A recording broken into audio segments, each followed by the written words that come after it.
సింధు జలాల ఒప్పందం వివాదంపై పాకిస్తాన్ మరోసారి భారత్పై నోరు పారేసుకుంది. తమకు కేటాయించిన నీటి వాటాపై ఎవరైనా చేయి వేయాలని ప్రయత్నిస్తే ఆ చేతులను నరికేస్తామని పాకిస్తాన్ మంత్రి ముసాదిక్ మాలిక్ కాంట్రవర్సీ కామెంట్స్ చేశారు.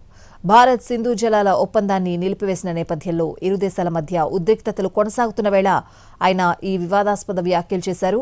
సింధు జలాల ఒప్పందం పాకిస్తాన్ హక్కులను చట్టబద్దంగా రక్షిస్తోందని, తమ వాటా నీటిని ఎవరూ అడ్డుకోలేరని అన్నారు. పాకిస్తాన్కు చెందాల్సిన నీటిని స్వాధీనం చేసుకునేందుకు ఎలాంటి ప్రయత్నం జరిగినా రియాక్షన్ ఉంటుందని ముసాదిక్ మాలిక్ అన్నారు. 2025లో పహల్గామ్ ఉగ్రదాడి అనంతరం జాతీయ భద్రతా కారణాలను చూపుతూ సింధు జలాల ఒప్పందం అమలుని భారత్ నిలిపివేసినట్లు ప్రకటించింది. అప్పటి నుంచి ఈ అంశంపై ఇరు దేశాల మధ్య మాటల యుద్ధం కొనసాగుతోంది.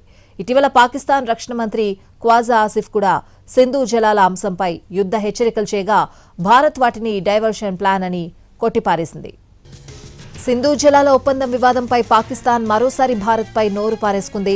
తమకు కేటాయించిన నీటి వాటాపై ఎవరైనా చేయి వేయాలని ప్రయత్నిస్తే ఆ చేతులను నరికేస్తామని పాకిస్తాన్ మంత్రి ముసాదిక్ మాలిక్ కాంట్రవర్సీ కామెంట్స్ చేశారు.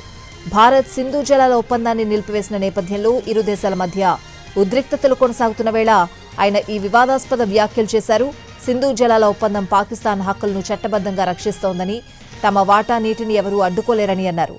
పాకిస్తాన్కు చెందాల్సిన నీటిని స్వాధీనం చేసుకునేందుకు ఎలాంటి ప్రయత్నం జరిగినా రియాక్షన్ ఉంటుందని ముసాదిక్ మాలిక్ అన్నారు.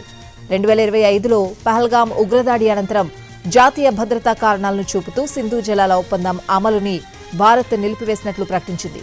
అప్పటి నుంచి ఈ అంశంపై ఇరు దేశాల మధ్య మాటల యుద్ధం కొనసాగుతోంది. ఇటీవల పాకిస్తాన్ రక్షణ మంత్రి ఖ్వాజా ఆసిఫ్ కూడా సింధు జలాల అంశంపై యుద్ధం హెచ్చరికలు చేయగా భారత్ వాటిని డైవర్షన్ ప్లాన్ అని కొట్టిపారేసింది.